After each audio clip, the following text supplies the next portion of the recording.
అంబటి రాంబాబు పైన జరిగిన ఈ హత్యాయత్నం పైన మాట్లాడడానికి మనతో అందుబాటులో ఉన్నారు అనంతపురం వైఎస్ఆర్సీపీ అధ్యక్షులు మాజీ ఎమ్మెల్యే అనంత వెంకటరామిరెడ్డి గారు. అనంత వెంకటరామిరెడ్డి గారు నమస్కారం అండి. చూస్తున్నాం ఆయన పైన హత్యాయత్నం జరిగింది, ఆయన ఇంటిని ధ్వంసం చేసేశారు పూర్తిగా. ఇంకా కూడా చాలా మంది రౌడీలు ఆయన ఇంటి ముందే కాచు కూర్చున్నట్టుగా తెలుస్తోంది.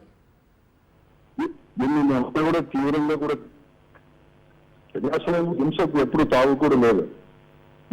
ఎవరైతే సీనియర్ వాళ్ళు రిపోర్ట్ ఇచ్చారో వారు చెప్పినట్టుగా జంతువుల యొక్క కొవ్వు కానీ పంది యొక్క కొవ్వు కానీ లేదు అని చెప్పిస్తారో అప్పటి నుంచి కూడా ఈ తెలుగుదేశం కానీ ముఖ్యమంత్రి దగ్గర నుంచి దగ్గర కూడా వాళ్ళు వచ్చేసి కంప్లీట్ ఫ్రస్ట్రేషన్ కూడా ఇవన్నీ కూడా చేస్తున్నారు. ఈరోజు కూడా రెచ్చగొట్టేందుకు అనేక ప్రయత్నం చేస్తున్నారు. ఈరోజు అంబటి రాంబాబు గారు ఒక ఫ్లెక్సీ అనేది కూడా వేస్తే అది కూడా జగన్మోహన్ రెడ్డి గారిని కూడా కించపరిచే విధంగా ఇవన్నీ ఉండాలి కాబట్టి దాన్ని వెంటనే కూడా తీసేయాలని చెప్పేసి తీయకపోతే మేమే జరిగిస్తాము అని చెప్పి ప్రకటిస్తే దానికి కట్టెలు రాజు పట్టుకొని ఆ ఫ్లెక్సీ చుట్టూ కూడా ఉంది. అక్కడే కొట్టాల్లో దాడి చేయాలని ఒక ప్రయత్నం కూడా జరిగింది. తర్వాత కూడా ఇవన్నీ మాట్లాడితే వెంటనే కూడా అతన్ని హత్య చేయాలని చెప్పి ప్రయత్నం చేయడం, అతను దొరకపోతే ఇంటినంతా కారుతో సహా కూడా ఇంటిని కూడా ధ్వంసం చేయడం, పూల కుండీలు అనుకుంటారు. ప్రజాస్వామ్యం కావాలి, తప్పకుండా కూడా మూల్యం అనేది కూడా చెల్లించుకోవాల్సి ఉంది. కూటమి ప్రభుత్వం ఏర్పడిన గుర్తు కూడా రెడ్ బుక్ రాజ్యాంగం అని చెప్పేసి లోకేష్ గారు వారి కార్యకర్తలు రచకూడదు. వీళ్ళు ఏం చేసినా కూడా దీని అండగా ఉంటున్నామని చెప్పేసి కూడా వారు సొంత రాజ్యాంగంలో ఉండేట్టుగా చేస్తున్నారు. కాబట్టి ఇటువంటి పరిస్థితులు కూడా ఎంతో ఉన్నాయి. ఈ 19 నెలల్లో కూడా ఈ ప్రభుత్వం ఏర్పడి నుంచి వారు ఇచ్చిన మాట వాగ్దానాలు నెరవేర్చుకోకుండా ప్రజలను డైవర్ట్ చేసే దాంట్లో కూడా ఇవన్నీ కూడా ఉన్నారు. అంటే ఈ రాంబాబు పైన ఈ రోజు హత్యాప్రయత్నం జరిగిందంటే ప్రతి ఒక్కరికి కూడా వారిని భయభ్రాంతులు చేసి వైఎస్ఆర్ కాంగ్రెస్ పార్టీ ఒక కుట్ల ప్రయత్నం ఈ రాష్ట్రంలో కూడా జరుగుతుంది. కానీ ఇటువంటి దాంట్లో ఎవరికి ధైర్యమో తప్పకుండా కూడా బుద్ధి అనేది కూడా చెప్తాం. మేము ఎవరు కానీ వైఎస్ఆర్ కాంగ్రెస్ పార్టీ కార్యకర్తలు కావచ్చు, నాయకులు కావచ్చు, ఏ మాత్రం కూడా భయపడకుండా కూడా తప్పకుండా కూడా వాళ్ళు తగిన బుద్ధి చెప్తామని చెప్పేసి తగిన మూల్యం కూడా చూపక తప్పదని చెప్తాను.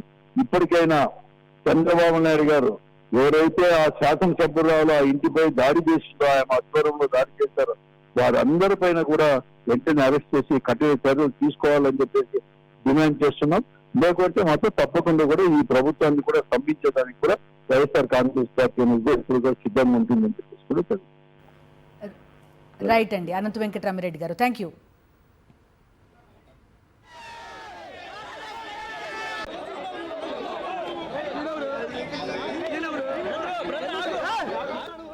అంబటిపై జరిగిన హత్యాయత్నం, ఆయన ఇంటిపైన జరిగిన దాడిని ఖండించారు మాజీ మంత్రి చెల్లుబోయిన వేణుగోపాలకృష్ణ. ఆయన ఏమన్నారో చూద్దాం. ఇందులో చంద్రబాబు నాయుడు గారు లడ్డూ విషయంలో అడ్డంగా దొరికిపోయి డైవర్ట్ చేయడానికి అంబటి రాంబాబు గారు ఇష్యూ తీసుకొచ్చారనడానికి వాస్తవం. రెండవది, ఈ గీతం కాలేజీలో విశాఖపట్నంలో భూదోపిడీని ప్రపంచం అంతా చూస్తుంది, దాన్ని డైవర్ట్ చేయడం. ఈ డైవర్షన్ పాలిటిక్స్లో మాస్టర్ కదా. సో ఆయన ఇవాళ అంటే డైరెక్ట్గా వెళ్ళిపోయి అంబటి గారి ఇంటి మీద దాడి చేయడం అంటే ప్రజాస్వామ్యవాదులారా గమనించండి. ఓటు ద్వారా అధికారం ఇస్తే ఆ అధికారం ప్రజాపక్షాన ప్రశ్నించే గొంతులను అణచడానిక, ప్రజాధనాన్ని లూటీ చేసే విషయాల్ని ప్రశ్నిస్తున్న వారిపై దాడులు చేయడానిక? ఇది ఒకసారి గమనించమని. ఒకటి, అధికారం ఎల్లకాలం శాశ్వతం కాదు. కానీ అధికారంలో ఉన్నవారు అబద్ధాలతో పాలన సాగిస్తే, ప్రశ్నించే వాళ్ళు నిజాలు మాట్లాడితే, నిజాలకు భయపడి అబద్ధాలు దాడులుగా మారితే రాష్ట్రంలో శాంతి భద్రతలు ఉండవు. శాంతి భద్రతలు లేని రాష్ట్రంలో ప్రజల యొక్క జీవనం ఎలా ఉంటుందో పక్క రాష్ట్రాల్లో జరుగుతున్నటువంటి అనేకమైనటువంటి ప్రజాస్వామ్య విధంగా జరిగినటువంటి ఏదైతే ఉద్యమాలు ఉన్నాయో అటువంటి ఉద్యమాల నిర్మాణానికి ఇవాళ పునాది వేస్తున్నాడు నాయుడు గారు. ఇది గమనించమని సందర్భంగా